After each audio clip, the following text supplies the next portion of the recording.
Hey, you've been mentioning a lot about wanting to do a movie night in your theater, and I think tonight's the perfect night for it. I even brought over a movie. I got it for my grandmother for Christmas, but we can watch it tonight. Wolf of Wall Street. Yeah, yeah. That movie has the F-bomb more than any other movie. Hold on. Wasn't expecting anyone. Hey, buddy, how you doing? Listen, sorry to bother you, but my car ran out of gas right in front of your house. There's a gas station about a mile and a half away. Could you give me a quick ride there? Holy crap! It's the dude from... Wait, are you? What are the? Are you the guy? Are you the Wolf? Are you Jordan? I am. Yes, I am. Dude, you were in We were just speaking about you. There you go. Okay. Well, Yeah, now you sure. got it. Come on in, buddy. I come appreciate in. it. Come in. We're gladly. Well, I'll go ahead and get Serendipity. Yeah, load that up. Now we have to watch the movie. Let's. Brilliant. I do have one question, Zach. Why are you skipping? I'm excited. Zach's when Zach's excited, he skips. Okay. So yeah, let's jump in the car. One of the questions I do, I've been when I saw that movie, I was like, could this possibly happen to one man? Is most of it like the parts that you probably are wondering if they're true? They are true. Some of the stuff's not, but most of the crazy the boat stuff. capsizing, the plane crashing, your aunt dying? All true. Yep. And look at Lamborghini. All right. Well, you know the scene with the Lamborghini, right? By the way, you should let me drive because. Wait a second. I remember that's the scene where you. What's the chance of it happening twice, right? There's no chance. I'm pre-disastered, right, buddy? You're a good salesman. I am, right? Believe me, you won't. I might drive this first. I might drive the first one, and then from next time once we there come. We go. I got an IOU. Was the true thing right? where it was true? But listen, it wasn't a Lamborghini. It was a Mercedes. So was it Quaaludes or what made him like? Well, it the was Quaaludes, but it was the original real Quaaludes, like these ultra strong Quaaludes from 1978 that had a delayed fuse. Long story, but it was a good one. Yeah. Do you remember trying to drive the Lamborghini or the Mercedes? I remember it like it was yesterday, but I also could say that I could pass a lie detector test. I don't remember hitting one car. So the whole scene where for you, you just went home and then you were like... I was like, thank God I made it home without I had no idea to this day I could pass a lie detector. I don't remember what happened. I really don't. You know what? Before we jump in we'll jump in the car, but afterwards, I want to ask you a couple questions. You can come on my little radio show. Come on, yeah, give me gas.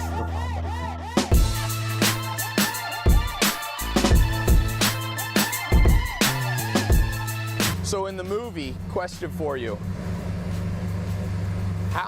Did you help in terms of, were you on the set?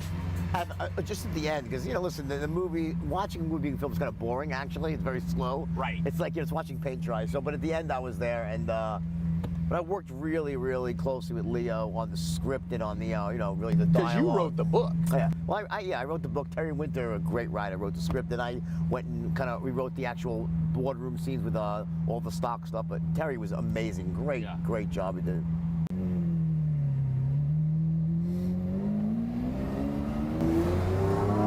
So now you're where? You're here in LA. Yeah, I'm on the beach, South Bay. Yeah. Nice.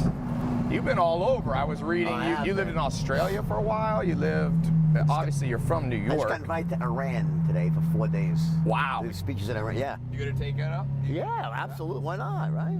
I used to say that my movie was a hit everywhere, but Iran and North Korea. Now I guess it's just North Korea. I was wrong. Nice. So what? At this point in your life, is it all excitement? Is it travel, adventure? Are you back in business? I know you've got your sales, a lot of consulting and programs. I'm fortunate that my business has been great with speaking, consulting, and you get to a certain point. I mean, I've listened to the whole party craziness like that is a good memory. Right. But the things that make sense at 25 don't make as much sense at 55. Right. But so I look back at those days, and say, yeah, okay, I did it, But now I'm married, I got a great woman in my life, so very happy, But I'm always working on something. I always have a project I'm working on. I can't just sit still for more than a couple of days. I go nuts, right? This is it. This is good. Yeah, this car is pretty fun.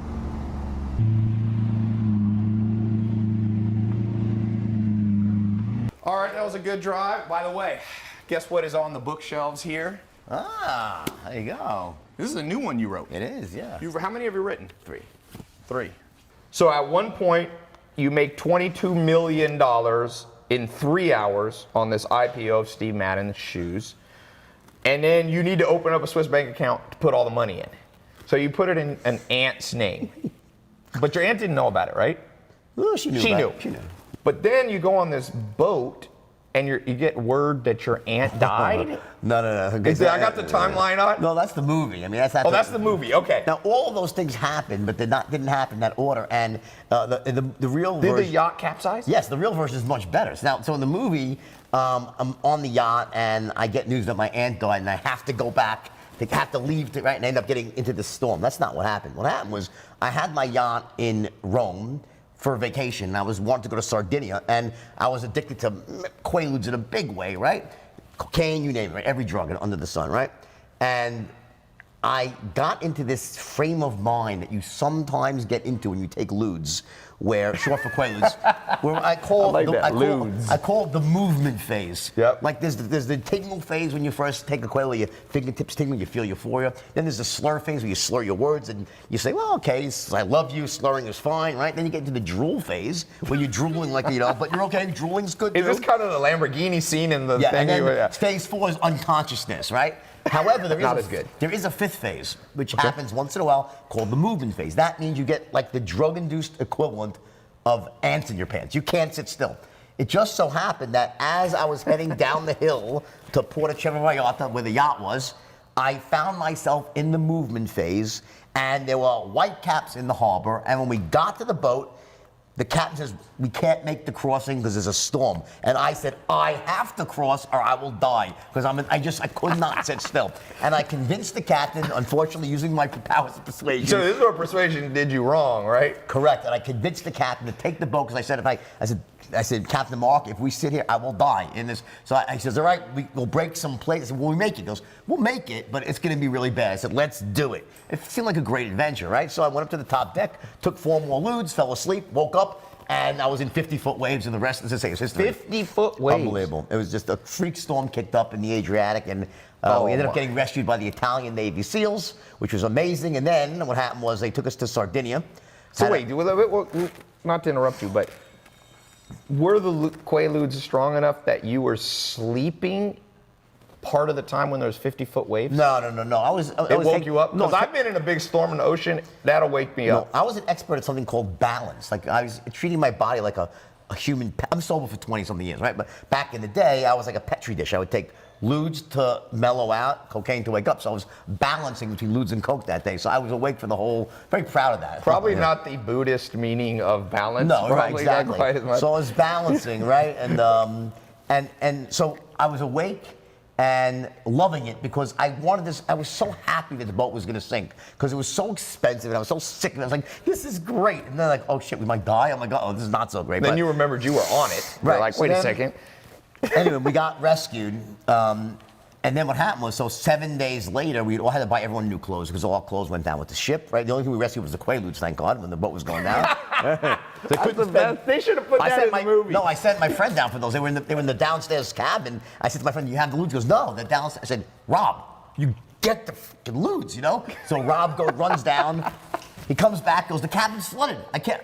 Fucking go and put a fucking snorkel on. Go down there, right? Sacrifice your life. Right. I need my ludes. They're in a hermetically sealed bag. Go. He goes, all right, you're right. He goes down there. Nothing. I go downstairs. He sees me standing at the top of the stairs with his pants down. His ankles, pissing on the carpet. I'm like, Rob, what are you doing? He goes, I always wanted to do something like this. I'm like, Rob, just go get the ludes, right? He goes downstairs. He comes back up. A minute later, I couldn't do it. I got shocked. The water's electrified. Oh. I looked at him and said, soldier.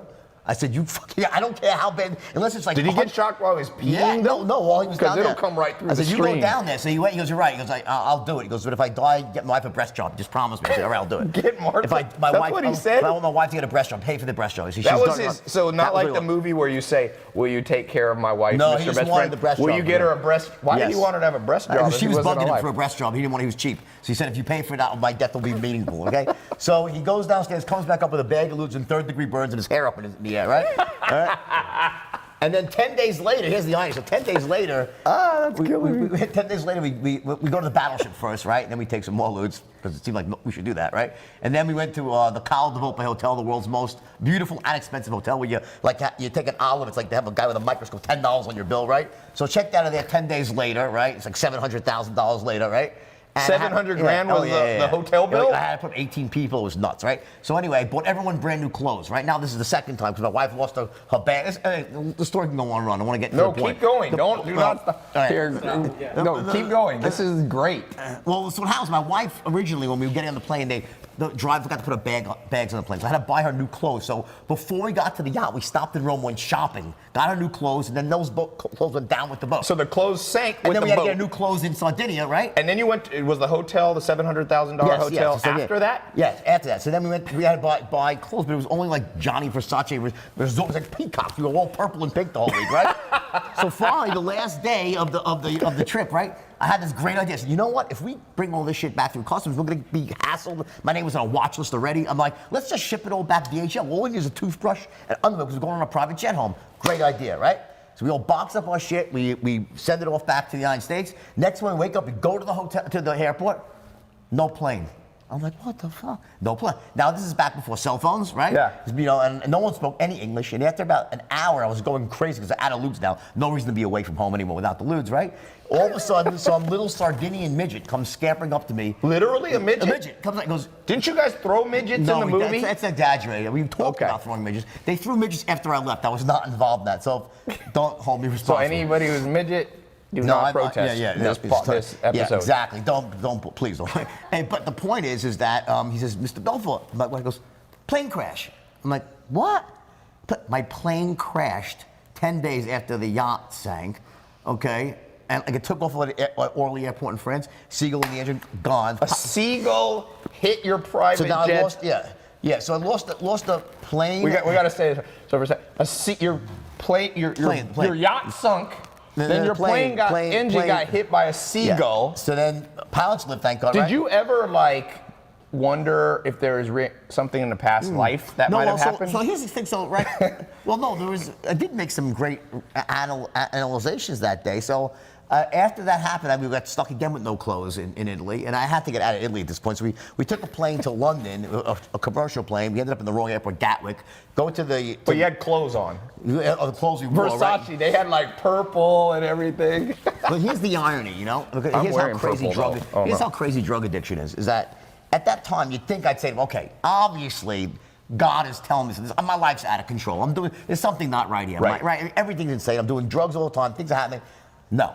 I went even crazy the next. In other words, you used it as a sign you should be partying to harder. keep going harder, right? It was a year later that I got sober finally. Wow. Yeah. So that's that's the true story about the yacht. Now, the true story of Wolf of Wall Street. You heard it here. And by the way, I heard Chance the Rapper said today he wants to hang out with Drake because Drake has an exciting life. Chance, you probably wanted to be with Jordan Belfort in the Wolf of Wall Street days. You should let me drive the car because who knows what's going to happen, right?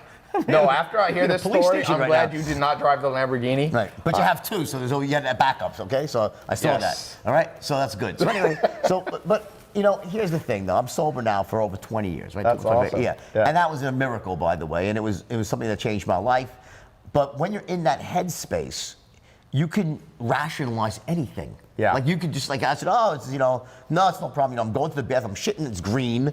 You know, my nose is bleeding. It's a disaster. Yeah. But you're saying, oh, it's not. It's my allergies. It's my like you could just So. In addition to having this amazing life, you also are a master at sales. So people watching, I get a lot of entrepreneurs. Keep in mind that pretty much everything's about persuasion. At the end of the day, I mean, you're always selling yourself. But I mean, I think that there's so many people out there that have great ideas, great concepts in their mind, but if you don't know how to verbalize that or express it to someone else, it gets locked inside of you. You can't express that value, that greatness, and you end up dying with your music on your lips. It's a really frustrating thing to go through life that way. So now this is something pretty rare. I rarely do interviews with a ton of notes, but I found your book and story so interesting that I was like, I'm gonna do extra detail. So. You did homework, basically. I did homework. Well, I read the book. I try to read a book a day, and this was my book of the day. Okay. So, you're a best-selling author, as people know. The book, the movie was adapted from your book. Mm-hmm. Leonardo DiCaprio plays you. It was nominated for an Academy Award for Best Picture. It's an amazing story. It also has the most uses of the F word in any movie, 569. Is that right? It's either 509 or 560. What's- Over 500 plus. Was that because you are from New York and people in New York just swear a lot? Combination of New York and Wall Street together is a deadly combination. It's like the most common word is the F-bomb, except for the word the. So it's, neck and neck. If you would have had a sailor story, that would have been, you could have combined Wall Street, New York, and sailors. So for those people, I think almost everybody's seen this movie, but you worked at first for this L.F. Rothschild, working for a guy, Mark Hanna. And you got into the whole sex, drugs, and rock and roll world of Wall Street. Why'd you leave? Well, you see, the movie is a bit inaccurate in that sense that when I was at L.F. Rothschild, I was a trainee, right? Okay. And in the movie, it depicts me, being this sort of bright-eyed, bushy-tailed, ethical guy saying, "Can't we make our clients money too?" The Right. first day, and then the next scene, I'm in a strip club snorting coke, right? That's not quite how That it sounds like happened. Zach. Yeah, right. Where are you, Zach? That de-evolution of the human spirit took about probably 2.5, 3 years. So at the time, I was, a young, idealistic kid. I wanted to make a lot of money. I was married to my first wife. She was a great lady. But then my first day as an actual stockbroker was October 19th, 1987. Oh, wow. Yep, the market crashed, Black Monday. Black Monday. And I watched in shock and awe as the market went down 509 points in a single day. And Rothschild... Were people committing suicide back then? Any brokers jumping off? Yeah, one or two jumped out. They probably would have jumped anyway. But the point is If that they were just in a it's always a jumping jumper mood. here and there around the world, right? But the point is that Wall Street basically shut down for a time. And if you're probably a bit younger than me. I think you're definitely younger than me. It was perceived back then that this would be the beginning of the next Great Depression. That it wouldn't just stop there. It would cascade into the whole economy, and it didn't. So. But imagine back how scared and it was just Yeah. the fear was incredible that day. So baptism by fire, they call it. Basically, yeah. So then you go and you ended up at this firm. It was Oak, what was it? Oak Stratton or something? Oakton Stratton? Well, I went to a firm called the Investor Center, which was a penny stock firm, right? Okay. And that was where I, it was really the first time I ever sold stock. And I became the top broker the first day. I just broke all the records. Really? And then- In the first day you my broke first all the day- records? First day, yeah. So do you think you're a born salesman? Well, yeah, for sure I am. And there are people out there who are, born closers, born salesmen, far and few between. There are some. When that really means, though, what does it mean to be a born salesman? What it means is that you're actually running a strategy automatically Yes. inside. You're doing it. You're still following a script, but it comes natural. Automatically. But you don't realize it, but you are following a certain protocol that gets you to the same outcome every time. So that's really what a born closer is. So for those people watching that are entrepreneurs, want to learn sales, what did you do in that first day that you basically became a top salesman? Like, we're going to talk more about your whole sales straight line formula, but first day you didn't have time to implement a whole script. What do you do that most people don't do? Is it your tonality? That's one of the things, body language, tonality, taking people through features, not just features, but benefits. Like, what do you think you did that first day? Well, in fact, one of the interesting things you said, you didn't have time to put together a script. In fact, I did. Oh, you did? Oh, yeah. On day one? I took 3 hours to write one. See, I would never, this is something interesting thing happened many years later, this is relevant, is that when I was tested by some psychologists about my ability to close, they put me through a whole battery of these weird tests, and one of them was a mock sale where I had to close someone in an investment type of situation. It was being filmed. Was it like sell me this pen Well, kind no, of thing? it was they handed me some information on the dairy industry, and I had to then convince someone to open up an account at a firm to manage the money for the dairy industry, right? Okay. So they handed me about 10, 12 pages of information, right? And they said, take as much time as you want and, to study this, and let's see you close this guy, right? So I start reading it, I'm reading, right? I start writing down my thoughts. About 30 minutes later, they knock on the door. I'm like, yeah. I said, do you need more time? I said, yeah, just give me another 30 minutes. I said, okay, no problem. 30 minutes goes by. They come back. I said, just give me another 20 minutes. They said, no problem. Take 20 more minutes. I said, give me 15 more minutes, right? Anyway, after about 2 hours, I said, I'm ready. And I had wrote myself a really, really, not an exact script, but pretty close to a really killer script with sort of, how I would actually engineer the sale from start You were to selling finish. penny stocks. This I'm talking now is recent, many years later. Recent, okay. But I want to tell you this because it's relevant. Now, this is like, I think 2010 that this happened, Okay. right? With psychologists being filmed. Oh, okay, this is the and later they called in test, some yep. guy who was an actor, and he was supposed to be the CEO of a dairy company, and I was supposed to close him. So we go through this whole thing, and I introduce myself, and we go through this back and forth, and they're filming the whole thing. And after about 15 minutes, the guy he's like, okay, fine, I'll open up an account, and he starts laughing his ass off. So I'm like, what's so funny? Psychologists come in, they say, we told him under no circumstances should he say yes.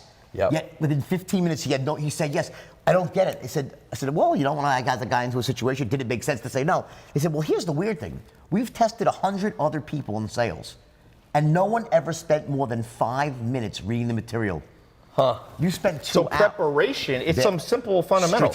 Part of the straight line is about strategic preparation, meaning that listen, my overriding concept is every sale's the same, right? Yes. And that would seem to be counterintuitive. Yes. Because everyone has different needs, different belief systems, right? Different Yes. outcomes.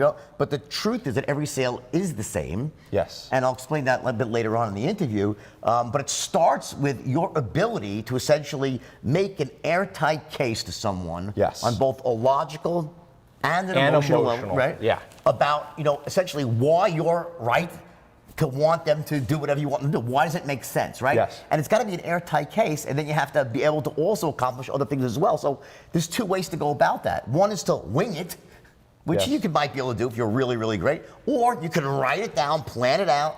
I mean, the second one is where you really start to bring your averages up tremendously. So I'm a big believer in strategic preparation. Yeah. So one of the things, I'm going to skip around. Sure. You brought this up. One of the things that you brought up, you bring up in the book. Where did I put the book? For those of you watching, popping in live, this is his new book, Way of the Wolf.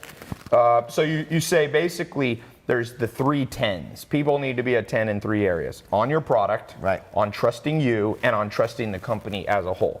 And you talk about how most salespeople don't understand. You got to bring people to a 10 certainty that it's the best product for them, that it's the best company, and you're the best person to sell it. Well, again, imagine a continuum of certainty, like a 1 on this side, a 10 on this side, right? And 10 means absolute certainty, the best products in sliced bread. A 1 means they think it's the biggest piece of crap ever, right? Yeah. So obviously, you want your prospect to be at a 10 or as close to a 10 as possible when you ask for the order, right? Yeah. So most salesmen, even rookies, will intuitively know that. They'll say that makes sense, right? But what they don't realize, it's not enough. Yeah. You also have to get them trusting and connecting with you at that as a same person, high level of certainty, right? Yep. As close to a 10 as possible, right? Versus a 1 being they think that you're a thief. So so sometimes they think it's a good product, but they don't like you, so they don't buy. People don't buy who they don't like or trust or connect with, right? And the third element is the company that stands behind the product. Yes. So those 3 elements have to line up in every sale, no matter what you're selling. It doesn't matter. Tangible products. You were selling dairy. Information, ideas, So concepts, if you were going right? to sell a pen, where's a pen? I meant to bring a fancy pen. Sell me this phone. So the famous line in the movie at the end, they actually bring you in with DiCaprio, is like, sell me this pen. Now, I'm going to get to that later, what the interesting answer your business partner gave you when you did it. But the idea is, this pen, they have to think as a 10.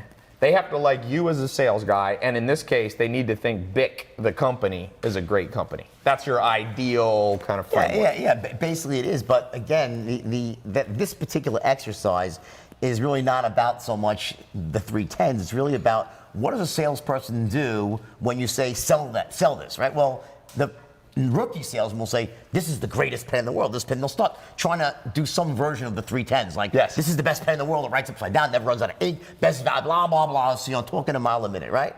But the fact is that the only logical thing you could really say to someone before you sell them a pen is, first of all, are you in the market for a pen? Yes, qualify. What type of pens are you using the pen? You have to start asking questions. And this is the big mistake that salespeople make. Because by gathering intelligence in the beginning, it allows you to identify their needs, their value systems, any pain they might be feeling about a lack of not having something, right? And just as important is that it's through asking questions Yep. and using certain tonalities, and you mentioned tonality and body language, and just as important, even more important, how will you listen to the answers? Yeah. Do you listen like a robot without making a sound or moving a muscle, or when someone answers you, do you say, yup, yup, Right. Now that, essentially active listening, this is how we really get into a tight rapport when it comes to sales. Yeah. So by asking these smart questions, and again, strategic preparation, you want to plan that out before, and I want to write down what are the questions I need to ask here, right? Yep. What's the best order to ask them in? Because there's certain rules for that, right? And what tonalities do I want to use when I ask those questions? I could say, so what's your biggest problem right now? And they'll be, okay, well, what's your biggest problem? And you'll hate me. Right. So the tonality. Yeah, you talk about that later in the book. You talk about Bill, the charisma comes from a tonality that says, 1, I care about you. 2, I understand you. Rapport, And 3, I feel your pain. Yeah, exactly. You're talking about how Bill Clinton was great at that. People felt like, oh man, this guy gets me. I read, tell me what you think of this. I read a story about research on dating. So they put basically hidden cameras on people going on first time Tinder dates or whatever. Scary Match.com proposition. Scary proposition. But what they found was, as you would kind of expect, guys who ask dumb questions, don't pay attention to the answers, just kind of like so how many kids do you want to have? Like that, they fail. And also guys who don't have the right rhythm, right? Which you're calling rapport, Sure. like who either talk too much or don't talk at all. Well, look at it this way. You know, there are certain commonalities to all human beings, right? When it comes to rapport, getting into rapport, both in a business setting and in a personal setting, but it really boils down to 2 things. Number 1, that you care. Yes. That in business, you're not just there to make a sale to earn a commission. You actually care about the person and you want to get the outcome they're looking for. That's number 1.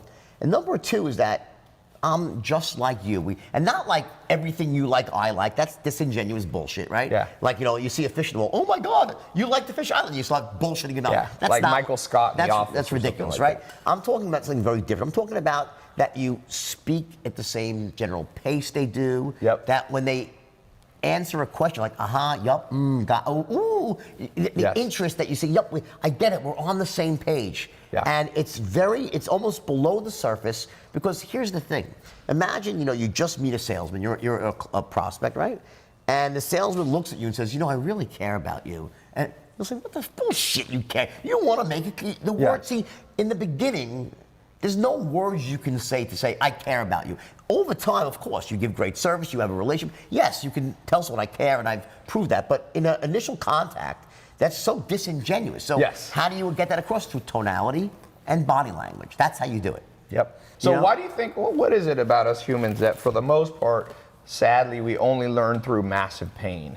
Well, this is a truism for sure, because I think, when it comes to values, right, value changing, I've done a lot of studying of that, various types of psychology, NLP and stuff, and one of the things that they say is that, there's either really one of 2 ways that someone really changes their values. One of them is through massive work and introspection through years of therapy, right? That's one way. The other way is with a painful event. Yeah. Something that happens to you and causes you to essentially reorder all the meanings that you've had from past experiences, how you apply meanings, and in that moment, you can make these dramatic shifts. That did happen to me. It happened to me when I went to jail and when I wrote my first book. I had this moment where I was able to really, really sort of become the person I was before it all happened. Like the kid that my parents had sent out into the world. I was a good kid. I was a great student. Never got in trouble. When I went down to Wall Street, I was idealistic. I didn't want to. So do you think it was the environment?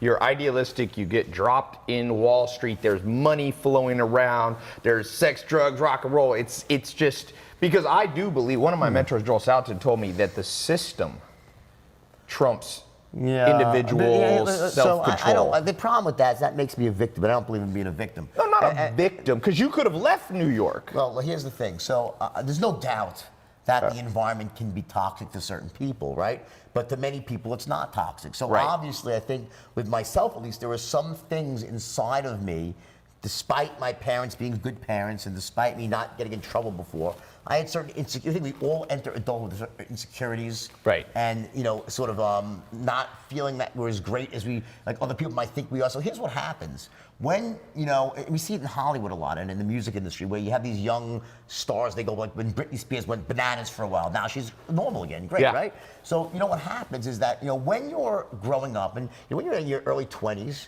and you don't have everything you want, you say, I don't have everything I want because I'm not successful yet. My life isn't the way I think it should be. So I understand that there's still pain and you can justify it. It makes sense. Yeah. But then what happens is when you all of a sudden become filthy rich and famous and successful, you still have all the pains and insecurities. Yes. So it exaggerates what was but deep now in. you're like, oh my God, wait a second.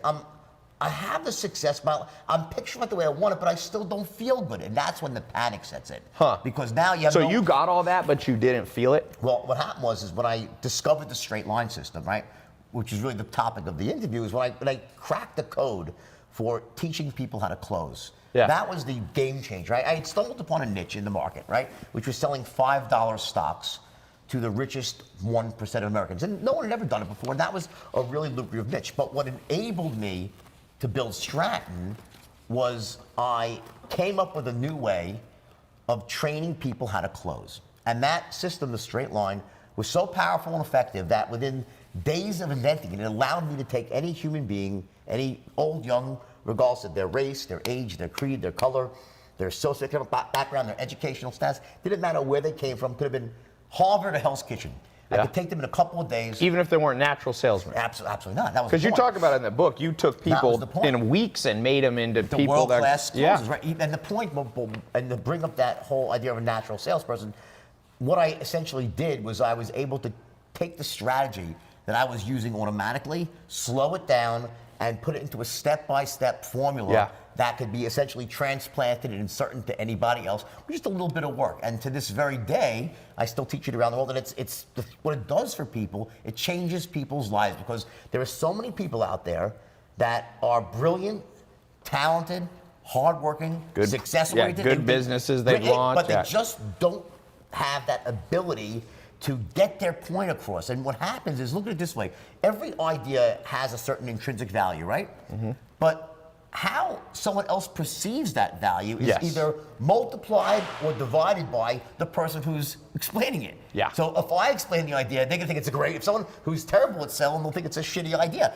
Yeah. So imagine, I said this a minute ago, all the people out there who are these brilliant, hardworking, smart people, they wanna make money, they wanna provide for their families, they wanna help their parents, their communities, right? Great intentions, and they have great ideas, but they lack this one skill and they struggle. Yeah. And to me, it's the craziest thing because here's the thing. It's learnable. It's a learnable thing. But it's not, it's one of those things they should have taught us in high school. They should have junior high. I always say if it's important, they forgot to teach it to us. One of the best clips on the internet. You should really play this. Play it later on, right? We can cut to this. Yeah. We're going to put a link, by the way, tailopez.com/wolf.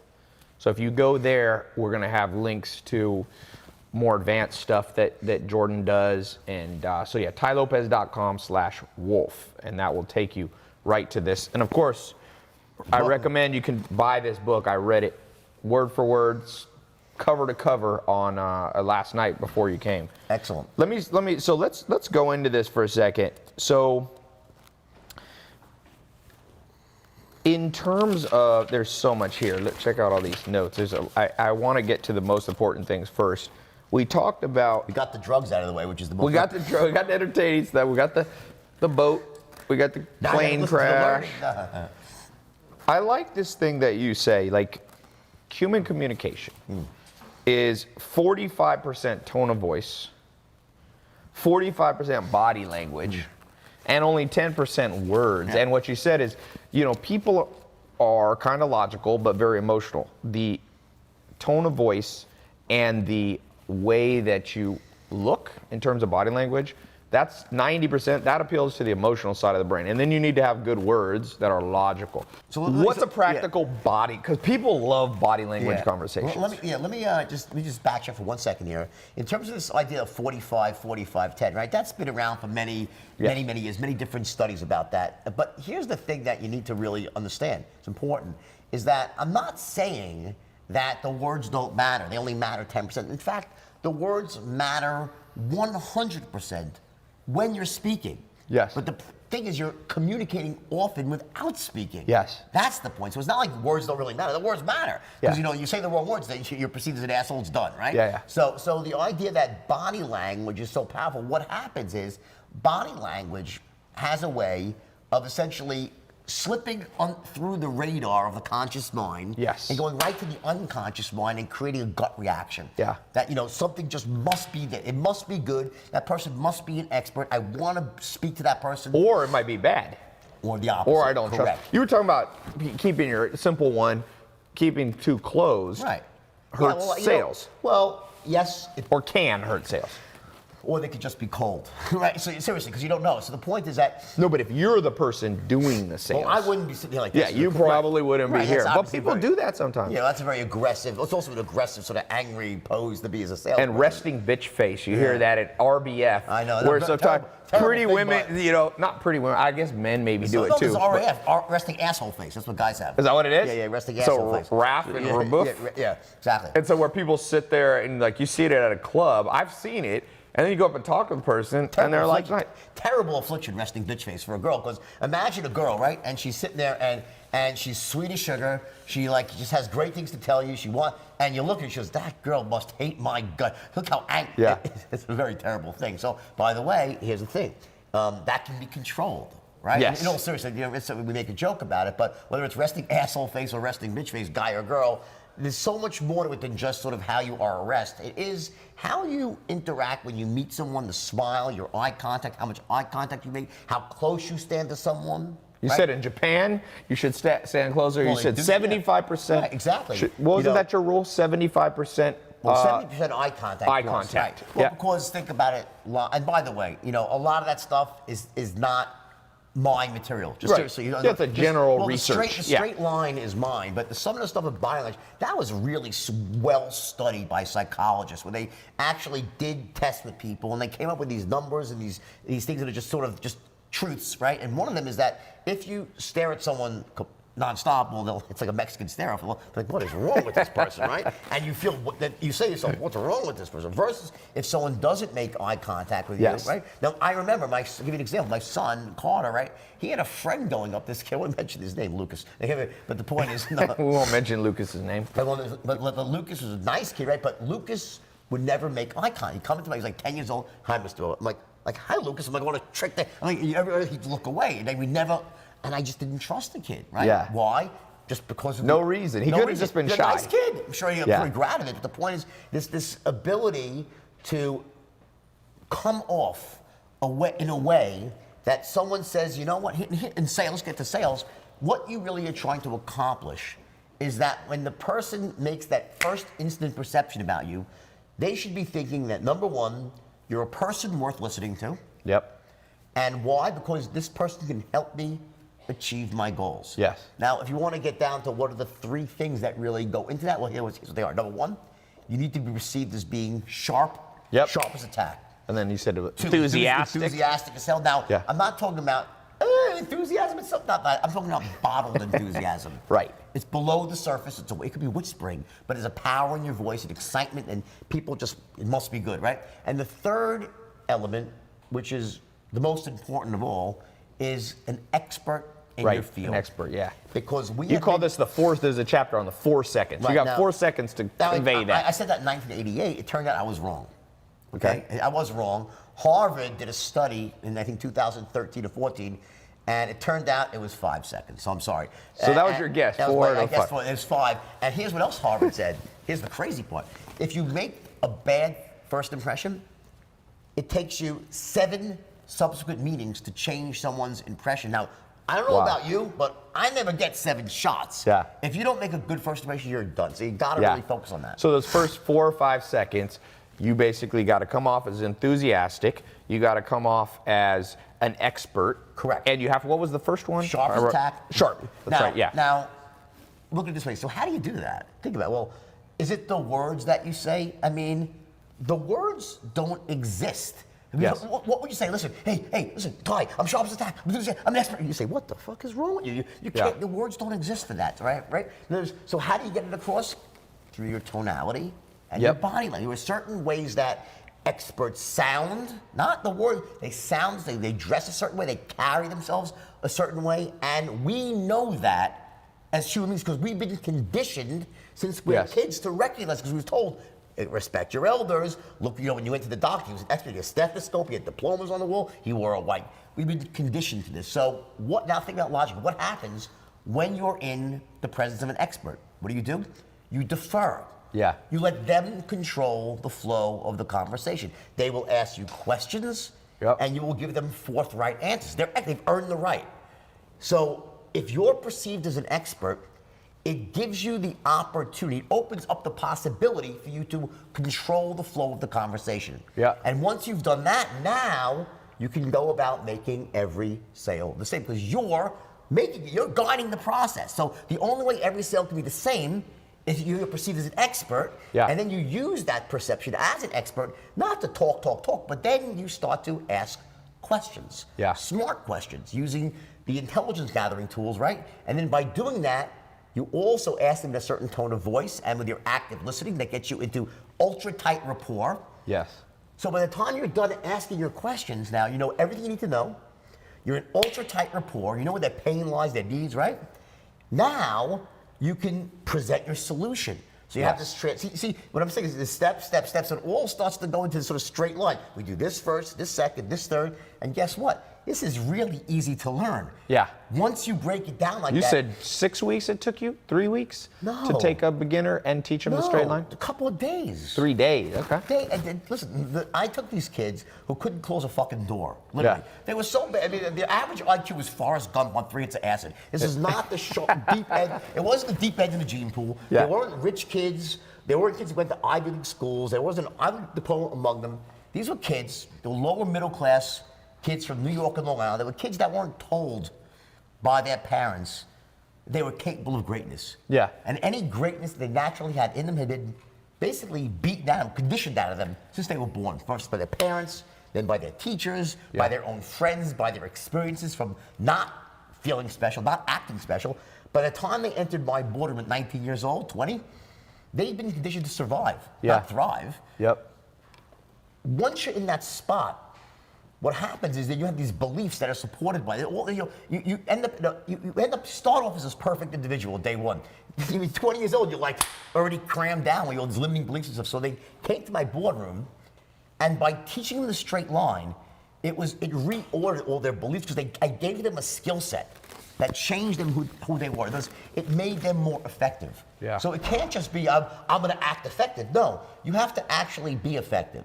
So the beauty of the straight line system is that it's a skill set. It does change how you can communicate. It makes you a very powerful communicator and allows you to get the result that you want. So when you start getting the results you want, what happens? It starts to reinforce better. You become more confident. Yes, and then that feeds on itself. Where does confidence fit in? You talk about being sharp and enthusiastic and perceived as an expert. Is confidence kind of part of, would you consider that part of the enthusiasm and the sharp view? No. Confidence is an entirely different thing. So confidence there's 2 phases of confidence, right? It starts off with acting as if. No one starts off confident. I don't care who you are, okay? The first day, when you trust me, you're not gonna be confident, you're not gonna be an expert really, right? But you need to act as if. I would tell my guys, my kids back then, act as you're a wealthy man, rich already, and you'll become rich. Act as if you have the answers, and the answers will come to you.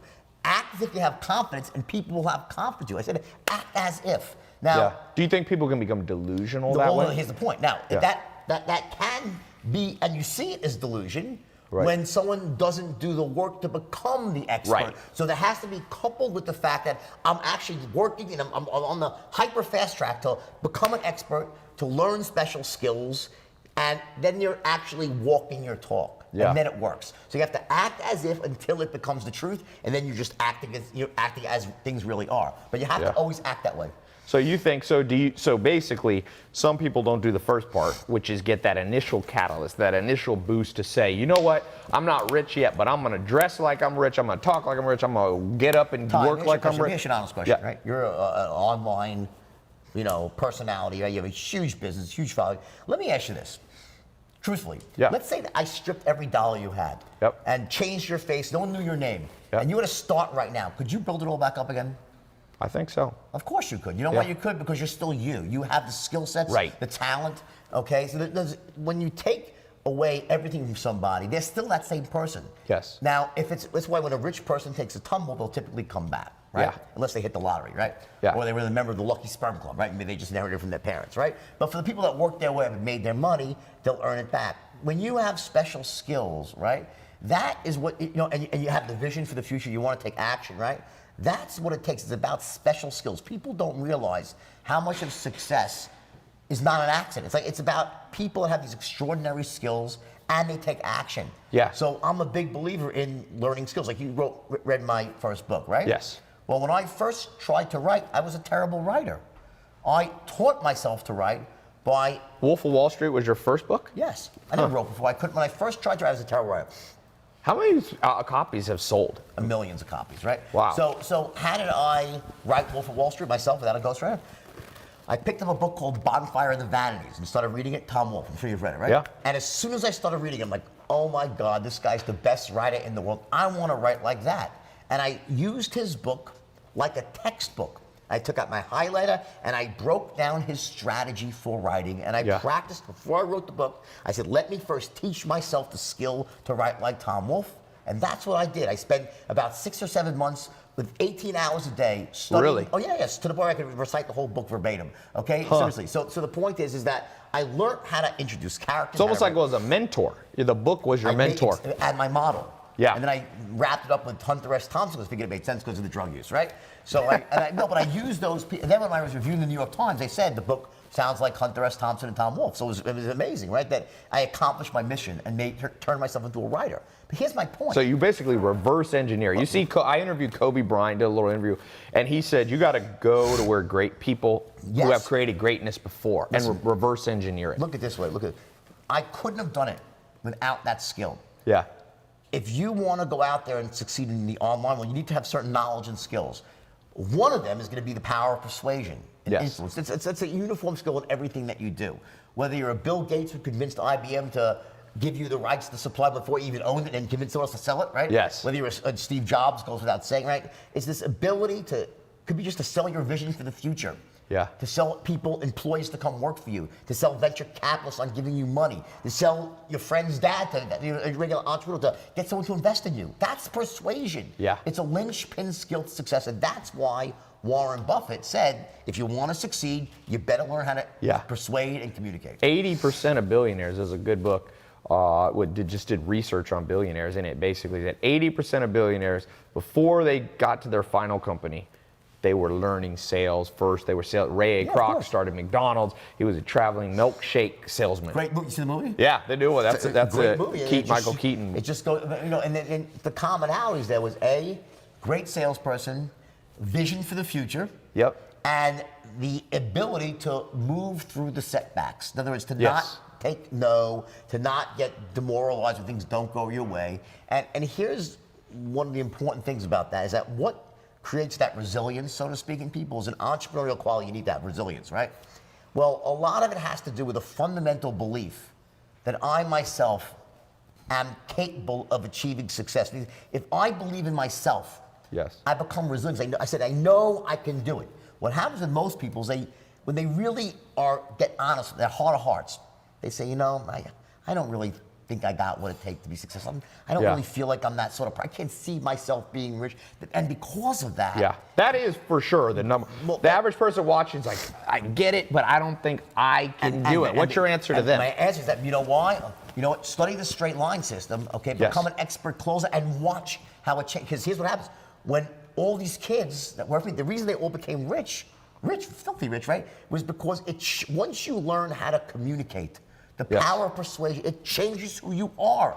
It fundamentally reorders you. Say, you know what? I can move mountains. I'm not the guy who failed before. I'm not the girl who was sort of wanted to play a backseat and not put myself out there. I feel comfortable putting myself in that. It changes everything. Yeah. And without the skill, what happens? People end up living a smaller life. Yes. And they don't ever get to that level where they're really firing on all cylinders and getting to enjoy the beauty of what life can be. What percentage of potential do you think most people live up to? That aren't trained, that don't build skills, that go through the conventional school system, that have a job that they don't really like. Like what? Probably 3%, 2% of people live up to their potential. And those, or less. the other 90, let's say 95%, they're here. How much, if you were able to train them and they were to be able to get the right mentors, how high do you think this thing could go? 20x, 30x, 5x? Now remember this, so how you define success is very different for every person. Mother Teresa was probably one of the most successful people in the world and had no money. So yes. Let's talk about success in terms of money. This is a business segment, right? We're in business. So in that sense, assuming you have all your intellectual faculties, right? It would be impossible for someone who's really committed to becoming wealthy and was willing to do the work, to learn the skills. It's almost impossible not to succeed. How big is a question? How long it takes, another question, because some of it's luck. Meaning it might happen in 6 months or it might take 3 or 4 years. When I got out of jail, everyone was saying to me, oh, you're going to be rich again. And I was like, yes, that's true, but it might take me 5 years. Yeah. Because I'm not cutting any corners this time. I'm not going to sacrifice my ethics. Yeah. I'm going to do it right. I'm going to do it every step by step. How did that feel? You step out of jail. You had seen it all. You had yachts. You had private jets. You didn't even care if your yacht, you had so much money, you didn't care if the yacht went down. How does it feel because a lot of people watching, you have to start over. So you walk out of jail. What's the feeling emotionally? Are you a little scared, completely confident? What's the state of mind? I think that, the idea of fear, to say that when I met my wife, who's now the love of my life and the best thing that ever happened, seriously, she, changed my life in so many ways. She's here today. She's here also. She's awesome. And I'm not just saying that because she's here, it's the truth. And one of the things she said to me when she first met me, she was like, I can't believe you're like fearless. And I said, no, I'm scared shit. I'm just not letting it stop me. So there's a big difference. So I think smart people are scared. So you had some fear. Okay, everyone has fear. Yeah. Okay, that's what courage is all about. Moving past. Without fear, there's no courage. Okay. Yeah. In other words, of course I was scared. Of course I felt terrible. What was your biggest fear? My biggest fear is not being able to provide for my family. So my children and my wife. I love my children and my wife. I mean, in other words, I want to be able to provide for people I love. That's my to not provide for the people I love and not be able to take care of them is the worst thing that could ever happen to me. Yeah. In my life, okay? And everyone's different. See, that's my thing. Yeah. And knowing that is powerful. So once you know that, that is part of your why. And once you have your why, you can do a lot of. Yeah, I always say most people don't know what motivates them. Yeah, that's my why. So so in your darkest time, coming out of the darkest time, you said, I'm afraid, but I'm more afraid of not taking care of my family. My darkest time was when I was in jail, at night, in my bunk, alone with my thoughts, no money, broke, discredited, embarrassed, lost everything, right? And and people say, how'd you learn how to write, come out of jail? And I said, you know how I did it? When I closed my eyes at night, I'd see the faces of my 2 children. And I said, I have to make it right for them. I have to come back from this. And there was no way I would give up for them. We'll always do more for someone we love unconditionally than we'll do for ourselves. And that's where you draw your power from and your self-motivation from the why. Why do I want to succeed? Why do I want to be rich? It's, why people will do insane things for religion. Because if you believe in something else, gotta be not yourself. You only go so far for yourself, but you run through a wall of fire for your child and your loved one, right? Very big differences. So that was what propelled me. And also, the fact that, I got honest with myself. I knew, a lot of people go, I was, they conspired against me, I'm innocent. I was fucking guilty. Yeah. I took a great thing. Forget the idea about selling $5 stocks. That was a great idea. That wasn't illegal in and of itself. No, it was totally legal. Yeah. I took the straight line system, which was the most powerful system for persuasion ever created. And it is, by far, nothing even compares to it, right? It doesn't. And I took that system and I bastardized it. I taught it to people so they could go out and commit mayhem. Yeah. Now, there's nothing wrong with the system. It's how I applied the system. It's like an M16. Is it good or bad? Depends who's holding it. It was a pit bull. It was so powerful, right? But it turned the wrong way. So I said to myself, I'm going to go out there and I'm going to prove to myself and my family, everyone I love, I'm going to do this the right way, and I'm going to go out there. I didn't know how I would do it. I never thought in a million years then I'd write a book, and the book would become a movie. And who could think that? The chances of that happening are 1 in 10 billion. Come on, it's like it never happens, right? You know, for every movie that gets made, there's 10,000 that don't, and for every book that gets published, there's 1 million that don't, right? Yeah. First time author, so, but it happened. But when it happened, here's the most interesting thing of the whole story. So when I sold the book, it was a bidding war between Leo and Brad Pitt. I chose Leo because Leo's Leo, right? And he had Marty Scorsese attached as well. Terry Winter, the screenwriter, famous, amazing, brilliant screenwriter, he penned the script in 2007. And the first draft was brilliant. Usually, it takes them 4 or 5 drafts, right? His was right on the money. Scorsese read it, loved it. Warner Brothers loved it. They went down, struck a deal, 2007, right? Ready to go. My book's not even out yet. I'm like, they're gonna make a movie, this is gonna be great, I'm gonna be rich again, right? The writer's strike hits. Oh, wow. They can't finish, right? Leo and Marty go on to do Shutter Island. The Wolf gets sidetracked. It takes 7 years for it to come back around now. And that day I was so upset. So what did I do? Did I cry? Did I? Well, no. What I did is I took that time, my wife and I, we met right around then, and we made a decision. It was right when the GFC hit, right? Things were terrible. You couldn't make any money writing. And I said, let's go into the speaking business, build a business together. And we started a business together. We built this big business around the world, speaking and mentoring, coaching, right? Around the straight line. And by the time the movie came back around, I was wealthy. And Leo's like, what the hell happened? You were broke? I said, well, he looked at the straight line. Marty saw it and said, oh my God, we got to change the movie. The original movie ended with me in jail. They changed the third act to reflect what happened in my life. So I changed my own life story as it was happening through hard work, perseverance, and vision. And that's what I could say to anybody who's watching this. It doesn't matter where you are in life.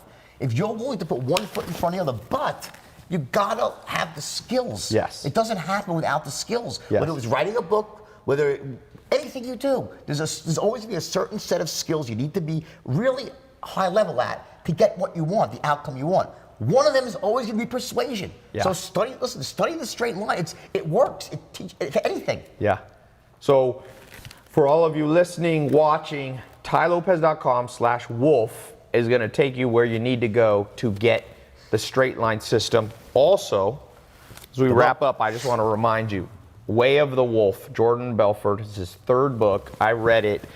We need 8 hours to go through this. I'm actually going to we're going to record a little special module off air here on for those of you who are in some of my programs too, because I want to talk on this objections thing real fast. That's, by the way, one of the best aspects of the straight line. Yes, how to overcome, because that's you go to sell something and people are like, I'll buy it later, or I don't have enough money, or Well, let me think about it. Let me call you back. Bad time of year. It's Groundhog's Day. It's Christmas. Fucking, leap year. Right? There's always a reason why. And the thing is that what trips up most salespeople is that they don't really understand what objections are. Right. People say there's stalls. Okay, fair enough, right? The smoke screens. Well, for what? What is it really a stall? Here's the truth. What objections really are. Objections are smoke screens for uncertainty. Yes. When someone, remember those 310s? Yep. They must love the product.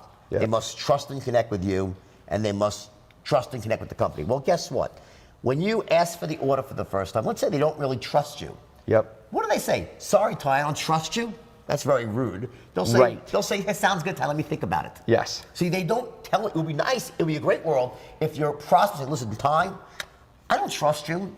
I don't distrust you. I'm like in the middle with you. Your product seems good, but I'm like a 7 on the certainty scale. And the company, I'm at a 4. So make me more certain. Right. People aren't even that logical. They're just going from the gut. They don't realize it. It's all bubbling below the surface. They want to be, so it's a circuit breaker to say, you know what? It's a polite way. Let me just say, let me end this call now. Say, it sounds good, Ty. Let me think about it. Yeah. Now the salesman, the novice will say, oh, I better be nice now because this way I can get a call back and hopefully close them later on. When the fact is, they're just not certain. So how do you handle objections? Well, first of all... Wait, I want you to hold this, because we're going to record we're going to stop the live camera. All of you who want to hear this, go to tailopez.com/wolf. We're going to have the links to get the straight line system, to get the video we're going to do a little module on objections, and it will have a link to Jordan Belfort's book. So this public interview, I know you got a lot of value. But I want to give you guys people special on the straight line system. I'll give them a big discount. Yeah, we'll put a discount link on tailopez.com/wolf. But I'm gonna tell you, this is one of my favorite interviews. Me too. This was good.